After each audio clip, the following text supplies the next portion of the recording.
welcome back to Top 5 Mondays. This week I've been scrambling to come up with a topic for the top 5. I've decided to go with something that has kind of been just there as a kind of backup whenever I'm just kind of at a loss of what to come up with. And this week is going to be, as you've already seen the title, Top 5 Michael Keaton Performances.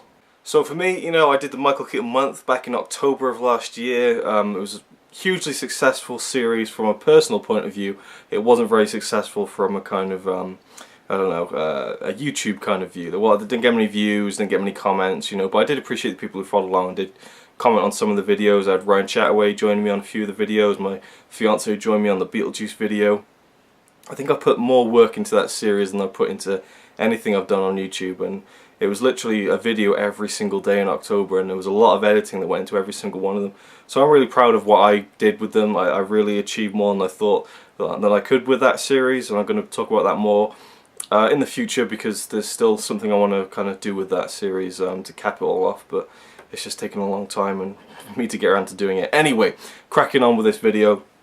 Top 5 Michael Keaton performances. I've now seen every film he's ever done, so I feel like I'm qualified to judge, what I think are his best performances based on every film or big TV movie he's done.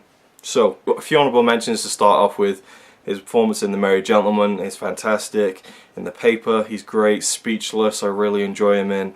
The Last Time, I thought he was great in. Game 6. There's tons of movies and all of his old films in the 80s. Johnny Dangerously, Gung Ho in particular.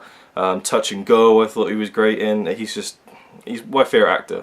I don't think he's the best actor of all time. I don't think if you had a top 5 list of the greatest actors ever, I don't think he'd be on that list, but for me, he's my favourite actor. And yeah, so there's lots of movies I can kind of point to, but here are my top 5. Let's get right into it, for real this time. 5. For me, coming in at number 5 is a movie which got me into Michael Keaton to begin with, and it's Batman. And you can count Batman Returns in with this as well, because I think his performance is just as good in both movies. And again, I'm judging this on his performance, not the movies themselves, but I do love Batman, and I know a lot of people don't like it, apparently, but I absolutely love it, I adore it, and I think he's fantastic as Batman. He'll always be my Batman. I grew up with him, and again, I've talked about this film so many times. It's really not worth mentioning. I've done this in the top 5 Batman videos, the Batman review I did for the Michael Keaton month series, my Bat-a-thon series. So I've really done this to death, but suffice it to say, I think he's a fantastic Bruce Wayne who conveys both the intensity of the character, he suits the suit, no pun intended, well, pun intended I guess, he suits the suit well, and he really is great as Bruce Wayne as well, and he's just awesome in Batman. 4.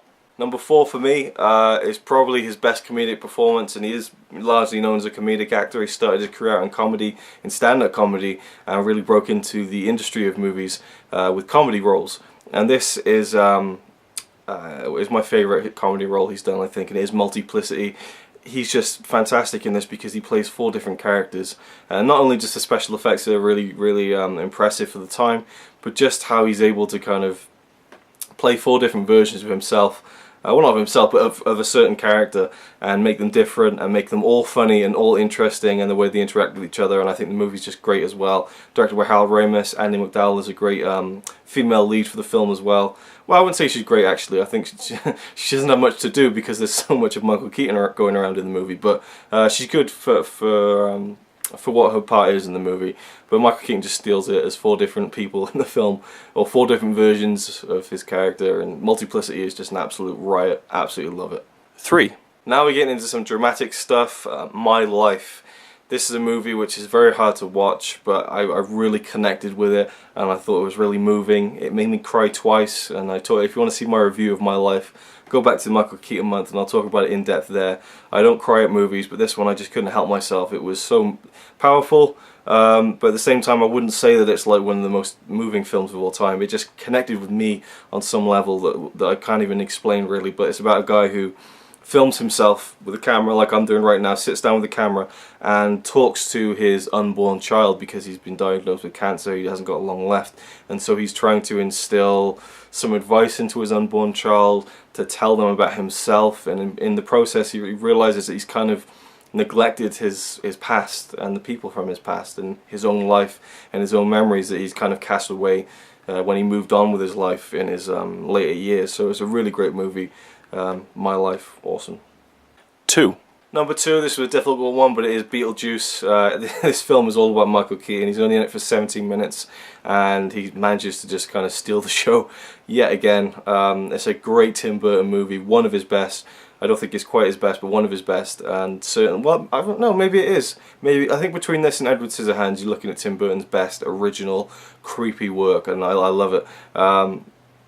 Again, just the production design's fantastic, but Keaton, who is not really in the film that much, but his whole character kind of permeates the entire movie, and you feel his presence even though he's not there, and he just kind of goes all out, goes all in, and like he said in an interview once, it was like a bullet going out of a gun. There's just no way of stopping him, and he just went full out and just created an amazing, funny, weird character in Beetlejuice, and it's just one of my favourite films, and he's great in it.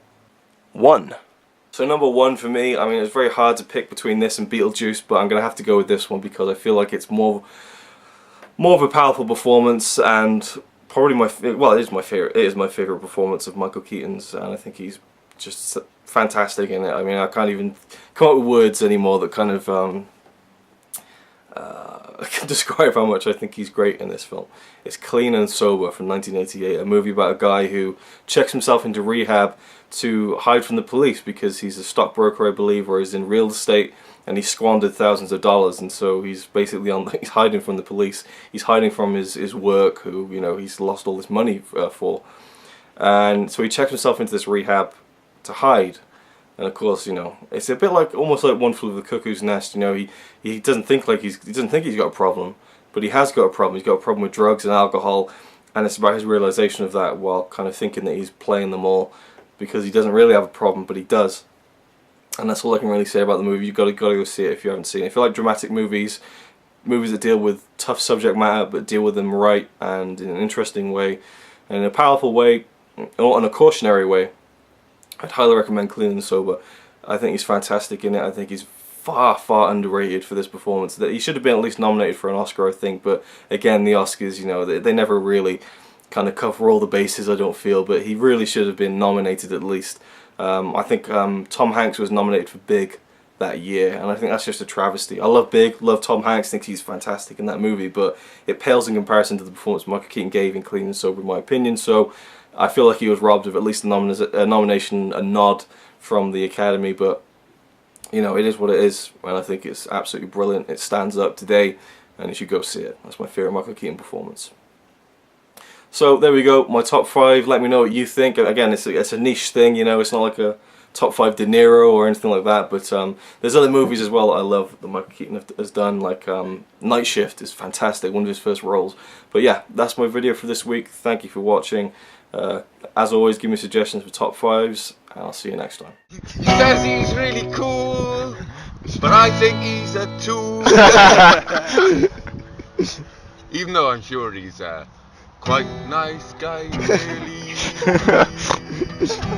He's a quite nice guy, really.